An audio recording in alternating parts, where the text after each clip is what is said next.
Howdy fellow YouTubers, long time no chat. I am finally getting back into the swing of things, and I'm going to highlight with you guys some of the cars I picked up. I'm not going to go through all the cars that I picked up simply because I've picked up a ton lately, but I'm going to go through and highlight the cars that I feel like are most worthy of noting. And we'll get started off with none other than the Walmart exclusive Black Bone Shaker.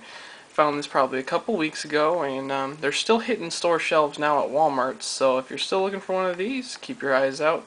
They're hitting, that's for sure. Then I got an online purchase of the open rear wing on the Super Tuned. Picked that up for really cheap. It's the harder to find variation. Usually the back wing is closed up. I'm assuming they did that to keep that wing from falling off and being chewed off. Then you have the Hot Bird with the 7 spokes, black with flames, metal base. Very good all metal car.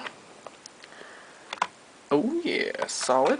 And then I got the Packin' Pacer Chase vehicle. I did not buy this at a store. I actually purchased it online. Paid a little bit extra for it, but it was worth it to me to get the Chase version of it. Then I picked up a couple of the variations on this one. I got the Dixie Challenger, most of you know that, and the blown engine version of it, which is the Roger Dodger. Same vehicle, only difference is there's a blown motor on the Roger Dodger and the Dixie Challenger does not.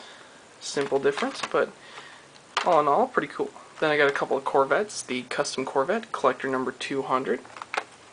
Nothing too fancy, but it is a Corvette. Oh yeah, add that to the Corvette pile.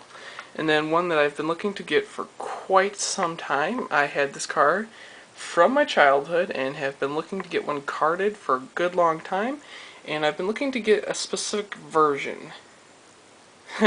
That's right, the pink 58 Corvette Coupe. Now the one I had the 7-spoke wheels, but since I was pursuing it online, I wanted to go for the basic wheeled version because in my opinion, it looks pretty sweet with those basic wheels on it. So I got that and a lot of 11 cars that also included the Highway Hauler with the Photo Finish series and the ever infamous Trade Centers. I've been wanting to get this, just kind of a sentimental piece. I grew up in, that time frame and was at school when I saw the tower incidents happen, and I've kind of had a connection with it ever since. So been looking to get this car just as a sentimental piece. Got it for really cheap. And then I got a couple of promotional pieces, the Fishosaurus Highway Hauler, Van de Kamp's Diora, the Fishosaurus Custom 67 Mustang Vintage Series Replica. And then last but not least of those promotionals is the VW Fishosaurus Bus. Now I got a bunch of promo cars in a lot of about 24 for I think it was like 21 bucks or something like that. But it was really cheap, and it had two of these, two of these, two of these, two of the Cheezosaurus Rex Camaros, one of these, and a bunch of other cars that I will probably show later. And then I got a couple of cars here. These all came out of a case that I purchased online of 72 cars. You got the Little Red Express in purple, and then the 71 Hemi-Cuda with the slag in the wheel well, a little bit of piece of slag, and then the plastic exhaust variation on the Volkswagen Custom Beetle, the Stalker, and the Mustang Laguna Seca. Now the case that's sitting over there is a 72 count case. Got that for 25 bucks. 72 cars. They're going to go in my garage sale, but I picked these ones out of there as keepers. They're all M case cars, and I still have another case coming. I got 2 cases for 50 bucks. 144 cars for 50 bucks. Anyways, then I got a wheel error on the 2010 Ford Mustang GT. Got what I'm calling the light bright error. As you can see, it looks like there's a light bright peg sticking out of the wheel well. It's actually a window tab that was not properly trimmed off. That actually goes from the inside of the cab all the way to the outside. It's quite a huge piece of plastic sticking out of it. So I thought that was pretty interesting, the light bright error. And then an error variation on the split vision There were about, I'd say, 2 of these with the chrome trim ring back wheel and then the solid fronts. They're supposed to, I think, have all solid wheels on all 4, but there are a few of them that had the trim ring wheel variation. Then I have the 3-legged dog. Purchased this online for, I think, about $7. Old blue card with the 3 wheels, missing the left front. It is not trimmed off, it just didn't get it for whatever reason, and the axle somehow managed to stay on. Got the naked 70 Dodge Charger RT, missing all tampos, left and right side. Then I got this misaligned plastic bubble Honda Civic and the J-hook plastic, misaligned. Got the inside out wheel error on this super modified. The wheel is put on the hub backwards, so the inside of the wheel is showing instead of the front side. And then this super sweet, what I'm calling the Boss Hoss drag car. It's got the Goodyear Eagle Racing slicks on the back, big wide tire, and on the fronts the regular chrome wheels. Definitely looks like a drag car, and that's a legit error, not a custom. See, the rivet's fine in the back.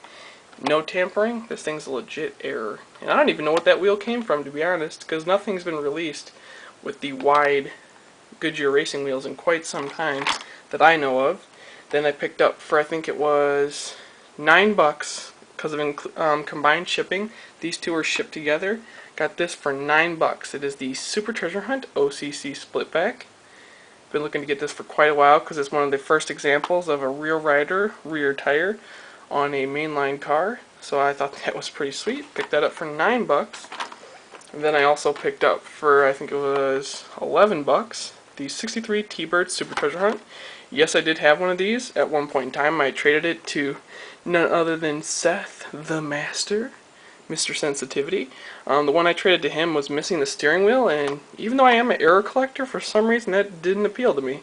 So I traded that to him a while ago, and I've kind of been looking to pick one up. So I picked another one up again, and I actually got it for cheaper than I purchased that first one. I think the first one I got for $13, this one I got for $11. So these ones are fairly cheap to get, so not too big of a deal. And then I think I got this lovely little piece, the Real Riders Redline Club Plymouth Roadrunner. I think I got this for $10 online off of eBay. $10. So, I mean, I couldn't really pass it up for $10. That's not even what it would cost to buy it off the Redline Club. I think they're like 13 or 14 bucks shipped, I think. Don't quote me on that. But yeah, it's going to be about 14 bucks online, and I got it for 10. And then the last and the hardest to find and most expensive of the cars that I've purchased is this Enzo Ferrari Super Treasure Hunt. The deal with this is these things usually go for 40 something bucks. But I got this one for, I think it was, $23.50.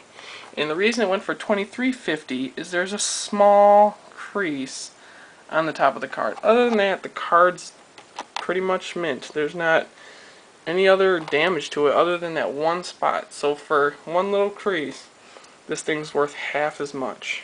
But for a car that's so hard to find, I'll take it. Crease card doesn't affect me any. So anyways, I hope you guys enjoyed my update. It's a little bit long. Anyways, peace until my next update.